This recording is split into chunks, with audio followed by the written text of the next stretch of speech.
business intelligence, we've talked about devices. We've created a service on top of that, and now we will add an SLA to top it off. The business intelligence is about adding SLAs on top of your services. And I'll explain that a little bit with this module, business intelligence. So in this module, we will add a SLA and attach it to our service that we created yesterday, or you can follow my service if you didn't attend yesterday. So in the business intelligence, it's all about tracking the availability of your services, because I have some equipment, and the equipment is being used for a service that flows through a whole bunch of devices, main and backup devices, and it keeps nicely track of which device is doing the job, so that I can see how my service is doing now. But actually I want to know at the end of the month, or the first of the next month, on how I have been doing in the last month. Is my availability 99.99 or 99.999? So these kind of things I want to track with SLAs. I'll give you a little bit of introduction on what exactly we're looking at here. Then we will add an SLA to our DataMiner system, just like we have been adding an element and a view and a service before. That's the last item we need to add here. And we will see that there is some configuration you can do on the SLA, and we'll look at the results. It's a shorter module, so we should be finished well in time. But first, let's take a look at that introduction. So we basically want to add another layer on top of our services, because we want to know over a longer period of time on how we are doing, and we want to know if we are compliant, because we have certain expectations that our customer has, and we have certain contracts maybe that we need to have an uptime of 99.99% availability. So we want something to track that, and we want to generate early warnings whenever we are near to not reaching that expectation of our customer. So we are looking here at real-time analysis of our SLAs in our system here. Let's take a look at it. So before, we created some devices, and we have a main and a backup IRD, and we have a switch. That's what we have. So we also created a service on top of that, so that we could track if my service is doing fine, because maybe we're running on the main and the backup is generating alarms, so we might have a device alarm while my service is still doing okay.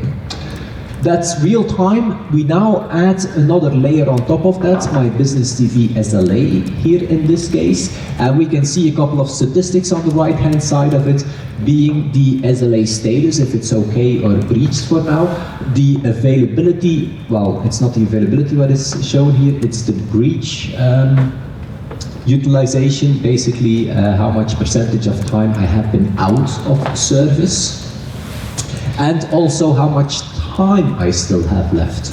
So maybe in a 1 month period, I can be, in this case it says 60 minutes down with my service. So I'm doing perfectly okay, my device layer is doing good, my service is up and running, and my SLA is in perfect condition, because I have not used any time yet, I have not had any outage yet, I still have my full 60 minutes available. Okay, so something happens on my device and it goes into alarm. I can see immediately the impact on my business TV. It's down, it's in a critical state, so I need to do something with it. It has a little bit of impact on my SLA as well, because it's currently not doing so great. I'm consuming time of my outage time there, but yet again, I still have 54 minutes. So I'm still doing fine. I'm still within expectations there. So I go there and I say, oh, switch to backup device. Now I'm running on my backup device. I still have a device problem. I still need to fix that. But my service is back up and running, and my SLA is actually still doing great, because we're in good shape again. Although I had a little bit of time that it took to switch to the backup, I already consumed 18 minutes of my outage time. Okay, So something happens again, and now both devices are down. All hell breaks loose, and my device layer is completely broken. My impact on my service, of course, it is being down, and my SLA is already getting a little bit more like there's a problem. So it's violating again, but I only have 7 minutes, so it's no longer a warning anymore. I actually see I have to start hurrying a little bit. And even if I replace all the equipment, I'm doing perfectly okay again. I can see my business TV is up and running. This one remains in alarm because I only have 7 minutes available anymore. So if I have, let's assume, 2 business TVs, I have one business TV doing perfectly okay and another one doing perfectly okay. Both of them, let's say 2 different channels, seem to be the same on the device layer. My devices are doing good. Here as well. You can see my business TV is up and running. Let's say my business TV 2 is also up and running. So from a device and service perspective, they seem to be all in perfect shape. But if I take a look at that business intelligence layer that I add on top of that, and if I take a look at the SLA, you can see that this one is doing actually a way better job this month because I still have my 60 minutes available, while this one has been doing a terrible job and only has 7 minutes left. So if both of them go down, I'll first quickly hurry on that one to get it fixed before I go to that one, because this one still has 60 minutes and here I will need to start paying penalties within 7 minutes. So that's adding that history perspective on how you have been doing in the last months by adding those SLAs to your DataMiner system.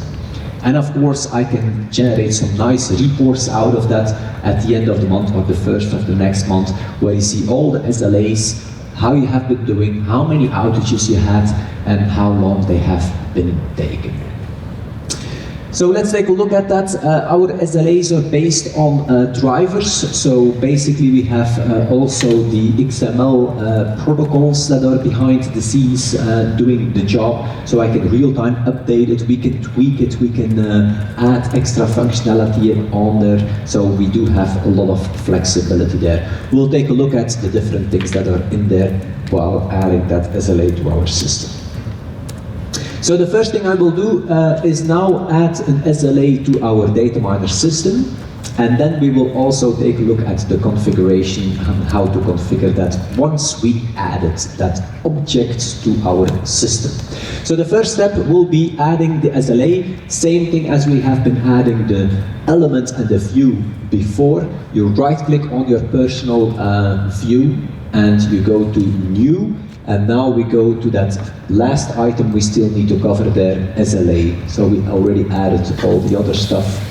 If you add the SLA, you get the familiar wizard, you could say, where we can specify our general details. We can put it in a view and specify immediately some properties like gold, silver, bronze. That is also possible, gold, silver, bronze properties on there. So what do we need to specify? The name, as always. We can specify a description. It is also being hosted on one specific DataMiner agent. But the second item is very important, of course. If I add an SLA, I give it a name, but I also immediately need to attach it to a specific service. We created a service yesterday, and now we attach an SLA to it. So we create an SLA and we link it to a specific service. Note, it is possible to link multiple SLAs to the same service.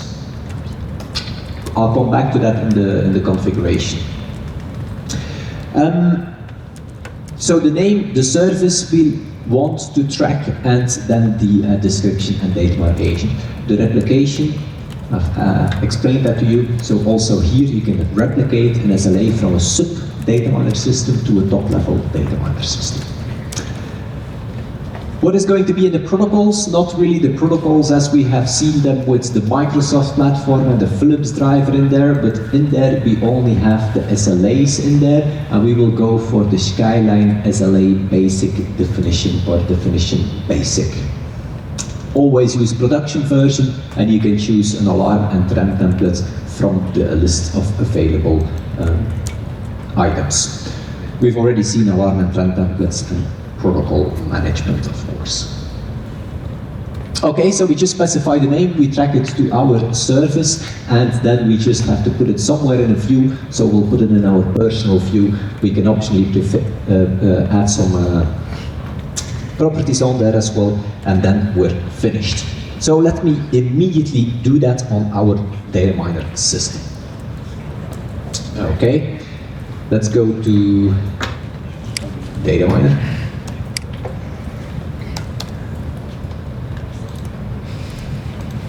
And let's take a look at our personal view there.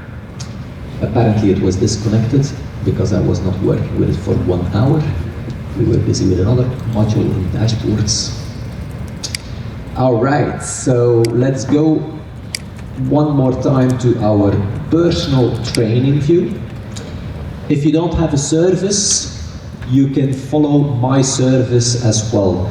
So maybe what I first will do is open up my service, and what I will do is I will quickly just make sure that there are no alarms and that everything is in a good shape by clearing some alarms before we start generating too many outages. My backup is not in use, so that is not influencing. It is influencing a little bit. So let me just also, well, actually warnings, I won't let them influence, but anyhow, I'll fix it. So I'll first make sure that my service is in good shape. And now I will add that new object on there. So I right-click on my personal view, so you can also add one in your personal view, so you can click on right-click on your personal view, new SLA, the last item in that new pop-up menu. As always, we're going to give it the name training underscore your first name, and I'll add underscore SLA. The service we want to track, the second drop down there, is of course our training service, so that is also starting with training underscore your first name underscore service. Okay. We only have one DataMiner agent, so that's fine. Which protocols do we have? It's easy. We only have one SLA definition on our DataMiner system, so that makes it easy. Skyline SLA definition basic. The production version, of course. And if you want, you can immediately apply the standard alarm template and this new template for the trending, so that we have something being color-coded and monitored and trended. Okay, the next page is views. It will of course add it in my view because I right-clicked on there. The properties, that's actually perfectly fine. I'm not going to play with that anymore. So the only thing I had to do is specify a name and link it to a service. That's pretty much it. Okay, let's create it. You can see the icon popping up in your surveyor. It's like a service icon with a contract in front of it. So it's a service with kind of like a contract in front of it. I made sure that my service is good so that it doesn't start doing things immediately. I'm compliant, I have 100% availability, so I'm doing actually a great job. But before I will go into the details, we will first need to configure our SLA, because are we looking at a 1 month period? or a 2-month period, or a 1-year period? Are we allowing a 1-hour outage or only 10 minutes outage? That's something we will need to configure in the SLA configuration, compliance configuration, and violation configuration. So those 3 configuration pages, that's the first thing I will take a look at. I'll first take a look at it in the slides, and then I will configure it on my SLA that I just added. So let me go back to my slides. I added the SLA, very simple, a name, a link to the service. Let's now go into the configuration. The first thing I have there is the SLA configuration, and that's some general configuration. I have something on the window.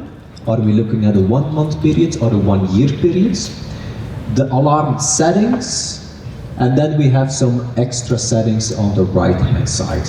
So that's what I will look at. So the first thing is the window setting, and the window setting, you actually have 2 types of windows you can have. The typical thing is a fixed window, meaning it starts at the 1st of the month until the 30th or the 31st of the month. And the next day it resets everything and it starts all over again. You do have also a special item, which is the sliding window. The sliding window there, and that is a little bit different.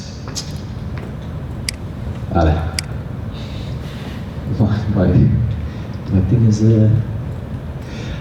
so the normal is like at the end of the month it resets everything and it starts all over again with a blank sheet and starts with tracking the availability again. You could also have the last 30 days and that moves along with us, and as old outages fall out of that window, they are being removed from my availability calculation. So if you want to configure that, you first need to check, is it a fixed or a sliding window? I'm going to go for a fixed window because that's the most frequently used. And then you choose 2 things, the time and the units. So 1 month it is in this case. 1 month is going to take a little bit long, so I'm more in the demo here going to go to something like 5 minutes. So you choose the number, the time and the units. So I will go for 5 minutes in my example. So I define the window. The next important thing you need to configure on your SLA is what is an outage. That's a very important thing, the violation level. And that is an important thing combined with your alarming. You need to make sure that you have good alarms and that a critical alarm is a critical alarm and means that it's an outage. And a warning is not an outage. It's something like, be careful, you have to do something because maybe we're going to go towards a critical. So there is some balance there. What is an outage, what is not an outage? Typically, the violation level of critical, that's going to be an outage. Warning is typically not going to be an outage. But maybe major, yeah, depends on how you configure your alarm. So in here we have critical, so critical alarms or outages. Just before, I mentioned that you can actually attach 2 SLAs or multiple SLAs to the same service. A practical example of that is a customer was actually very simply having a ping. We have a ping driver as well that just does a ping to a remote site. And instead of having the complex services doing everything, he just had one single ping going to a remote site over satellites. And he attached 2 SLAs on top of that. One SLA tracking the critical alarms, and whenever it goes into timeout, the ping, it generates a critical alarm, and it actually means that there is an outage. And he had actually a second SLA tracking that same ping, but only from like a major, and the major was being generated when there was a delay time of more than 700 or 800 milliseconds, and that basically the service is degraded. And basically he had an SLA showing how much percentage of time the service was up and running and how much percentage of time it was in good health. in perfect health, you could say, where it's less than 700 or 800 milliseconds. So as soon as it started delaying, then they could still use that link, but it was degraded, and therefore they had basically 2 SLAs linking to that system. What is delay time and minimum outage threshold underneath that violation level there? The delay time is just something that you make sure that if an alarm happens, you wait a little bit before you take it as an outage, because maybe you have some redundancy switching, and the redundancy switching takes a few seconds to kick in, and that's in your contract that you allow that a small glitch might happen and that redundancy might kick in and have a couple of seconds of outage there. So if it's only 5 seconds or less, you can actually ignore that. That's the delay we can put on there. Minimum outage threshold, you could say that's the same thing, but there's a subtle difference between the two. Because the delay time and the minimum outage threshold have a different result. If it's less than 5 seconds, let's say you have one that is on that configured the delay time and one that configured the minimum outage threshold, but both on 5 seconds. If it's 3 seconds, it's going to be the same. It's not taken into account. But if it's, let's say, 7 seconds, with the delay time of 5 seconds, we only started after 5 seconds, so we only had an outage of 2 seconds. If you go for the minimum outage threshold, you have a 7-second outage, and then the 5 seconds, the first 5 seconds are also taken into account, and it's a full 7 seconds. Did I explain that well? So basically that's the subtle difference. It both won't take into account an outage of 3 seconds or 4 seconds, but as soon as you go above that 5 seconds, the delay time basically delays, and everything above 5 seconds is taken, so only 2 seconds more if we have a 7-second alarm, and the minimum outage threshold will take the full 7 seconds if we go above that 5. So that's the subtle difference we have in those 2 items there. What's on that extra settings? We have some things like the admin state. So if it's tracking or not tracking, let's say that tonight at between 2 and 3 o'clock, we have a maintenance window. And we're going to do some maintenance and some work. So we're going to generate alarms. We don't want this SLA to start tracking this as outages. We agree with the customer, there's a maintenance window, so what we will do is we will put this on not tracking, so it will ignore whatever happens, and then at the end of the maintenance period we'll put it back on tracking. So that's where you can start and stop the SLA, you could say. Base timestamp is manual reset, is to reset everything, so we can do a manual reset as well. The base timestamp is basically if you don't want to start at the 1st of the month, but maybe the 15th of the month, if that would be necessary. Time to keep outages is in our outage table. We'll see on how long those things need to be tracked there. Validity time, I'm not going to go into those items here. Now that was the SLA configuration we did. In the SLA configuration we specified a 1-month period, and critical alarms are important here. Now the second step is some advanced settings. Well, actually I'm not going to go into the advanced too much. I think that's a little bit too advanced. Let's just skip that. You can configure some things there if some alarms need to be shown, some offline windows and show how things. The next thing I want to do is I want to specify, well actually not really this one. Let me first go to this one. I want to specify in that 1-month period what is compliant and what is not compliant. So basically, how much violation do I allow? What can I have as outage? Because if it goes down for 10 minutes or 1 hour, what is the expectation of my customer here? That's what I do in the compliance configuration. I have 3 things I can configure here. I have the total violation, I have a single violation, so maybe I have in total 1 hour I can be down, but I can say that one single violation cannot be 1 hour, it can only be 30 minutes. So you can have smaller items of 10 minutes up to 1 hour, but not one big chunk of 1 hour. So that's why you have one single violation has a limit, and the total violation has a limit. You can specify one or the other, or both. And also a violation count. I cannot have 1,000 outages of 1 second. I don't allow that as well. So that's also a limitation I can specify. So those are the outages that are allowed. If I don't meet those, I will breach my expectations. Let's go back one slide. What is that configuring the violation? So I was configuring my compliance. What's the violation configuration? Well, that's a little bit a special item here. In here, I can filter on certain things. Here it's filtering on component info, that's from the information XML. I can specify that certain parameters are related to video or to audio.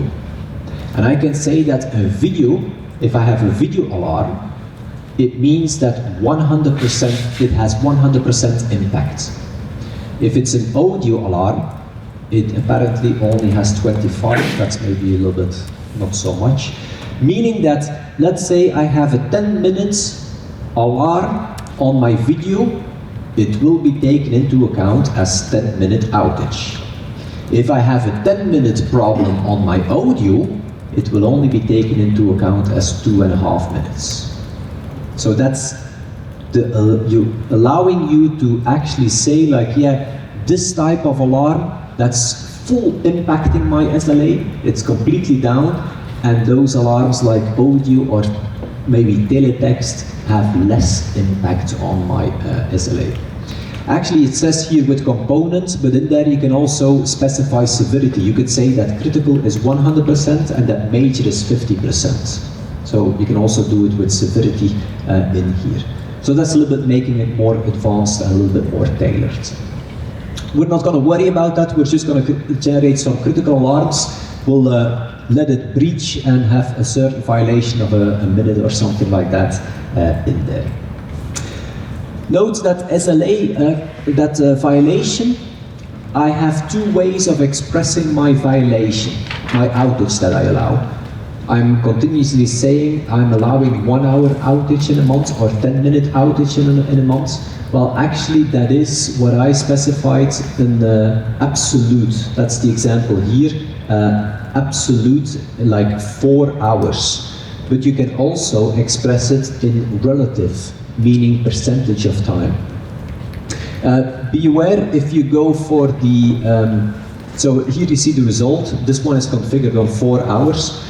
It's, in this case, absolute, and then you need to choose the fixed or absolute 4 hours. So that's that's in there, 4 hours. If you choose over there relative, you need to specify here the percentage. So instead of having like specifying in 1 month I have 1 hour, you can also say I have 0.01% of outage I allow. So either you express it in percentage or you express it in absolute values. The single violation is the same thing, and the total violation, I've said that as well. Now, what we will do is we will also try that on our system. The configuration that we have to do here is nicely summarized here. So we added our SLA and linked it to a service. We will now go to the SLA card and we will define the following: an SLA window. We're not going to go for 1 month, we'll go for 5 minutes, otherwise we're still here next month to see the result. We will define some total violation time and single violation time and the violation counts. And of course the violation level as well, that's the critical there we need to specify. We'll need to set it to active because it's not yet active, and then we'll verify the result. So that's basically going to be our exercise that we are going to do now. So we already added that. A 5-minute window, we will say a total violation of 1 minute, a fixed signal of 3 and a count of 5. Let's do that step by step in our system. So you can go to your SLA. We already added it and linked it to our service. Let's go first of all to our SLA configuration. The first thing we need to do there is define, so the first thing is SLA configuration. Is the window. What is the window? Not 1 month, but I'm going to go for 5 minutes. You can click on that toggle button here to switch between fixed and sliding. So this is a toggle button. I will go not for sliding, but for a fixed window. What will I do? I will go for 5 minutes. What happens here, if I specify 5 and I click on the go button, it will ask me, oh, are you talking about 5 minutes, days, years? So I need to specify the units as well, which is in this case 5 minutes. And apply the minutes, and then I can OK that. So I have specified 5 minutes as my window that I'm looking at.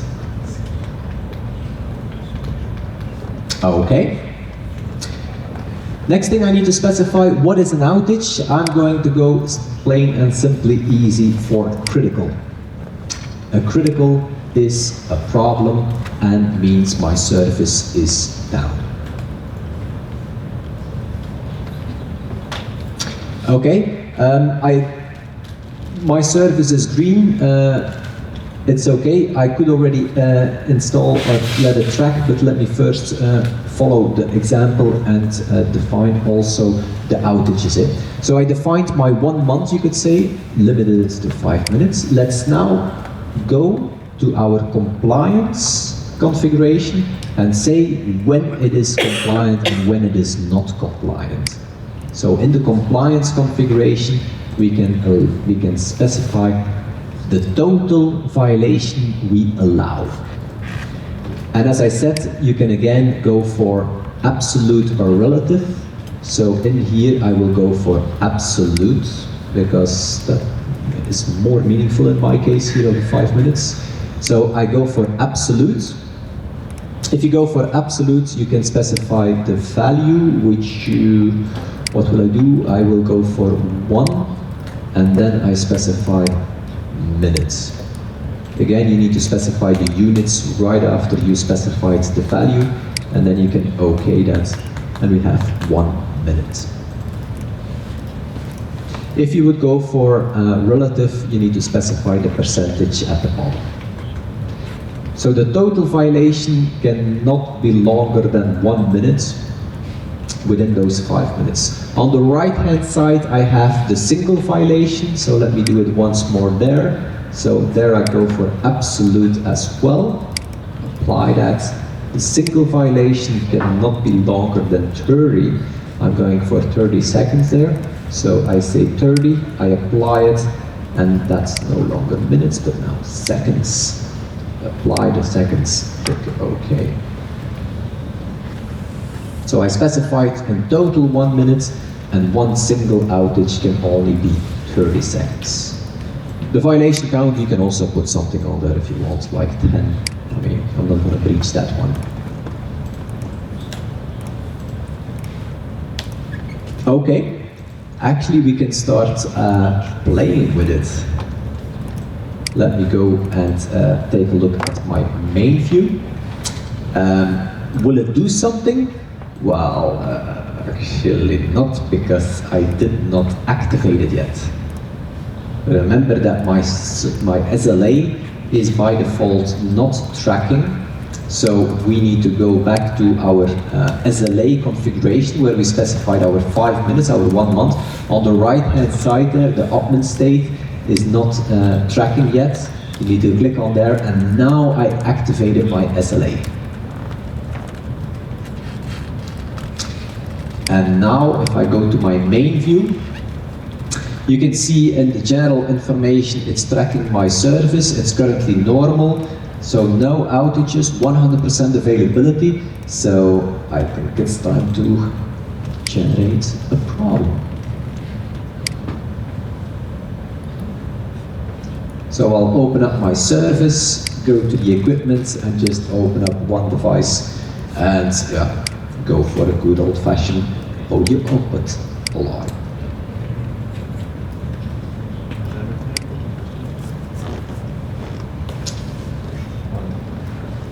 Okay, there it generates an alarm.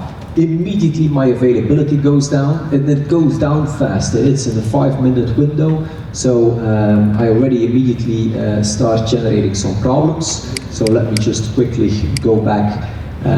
So my violation, 17, 18, 19, 20 seconds. Okay, 21 seconds. Whew. I didn't reach my 30 seconds yet, so I'm still compliant. Although I'm a little bit degraded, I already used some of my time. It's still okay. I'm still compliant. It's only warning. My availability is only 93%. Note there is also a predicted availability. And the predicted availability, since I'm currently doing a good job, is going up. So I'm gaining some trust again from our prediction engine there. Let me generate yet another problem.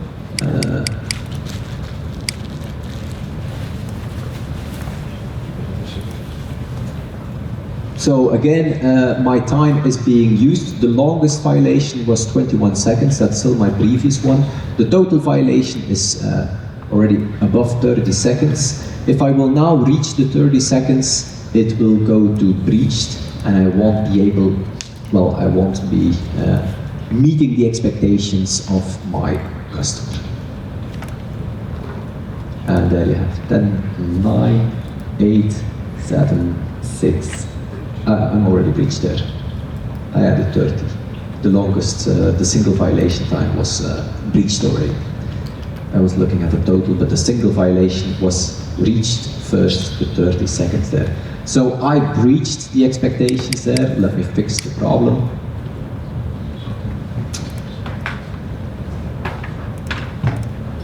Let's see. So that's how you can track the availability of your outages. What will happen in 20 seconds from now? I will reach the end of my 5 minutes.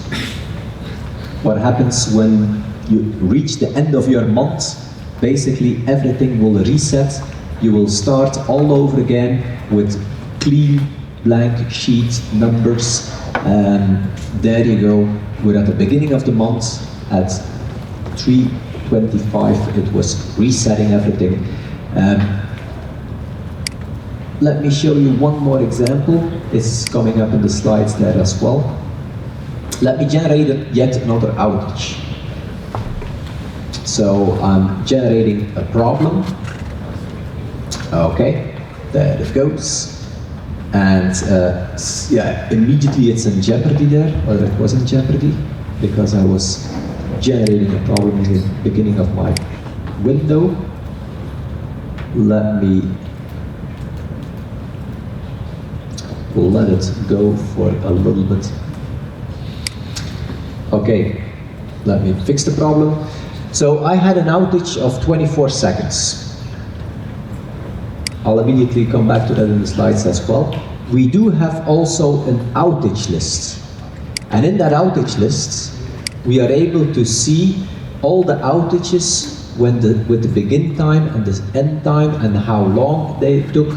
So you can see on the main view some numbers, some statistics on the key things like the total violation time and the longest one, which is 24 seconds. In the outage list, you really have a reading of everything.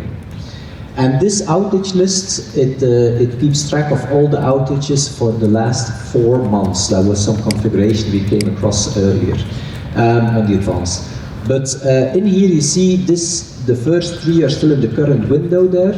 Actually, this one is not really a window there. We have here a violation, this one, that happened from that time till that time of 24 seconds. 24 seconds I was out.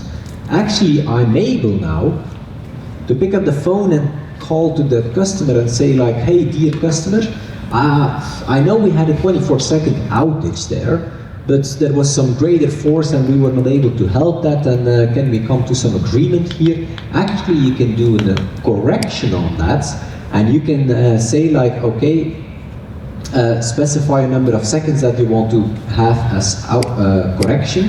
So let's say that, I was not able to fully convince him, so let's just correct 10 seconds, not minutes, but 10 seconds.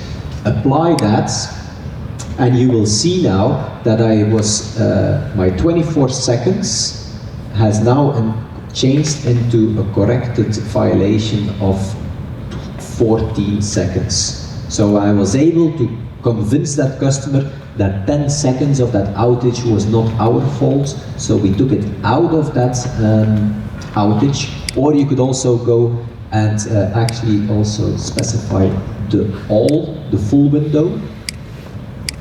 So then you came to an agreement like, dear customer, it's not our problem. So we removed this complete outage now. So if I go back to my numbers, you can see I'm perfectly in good shape again.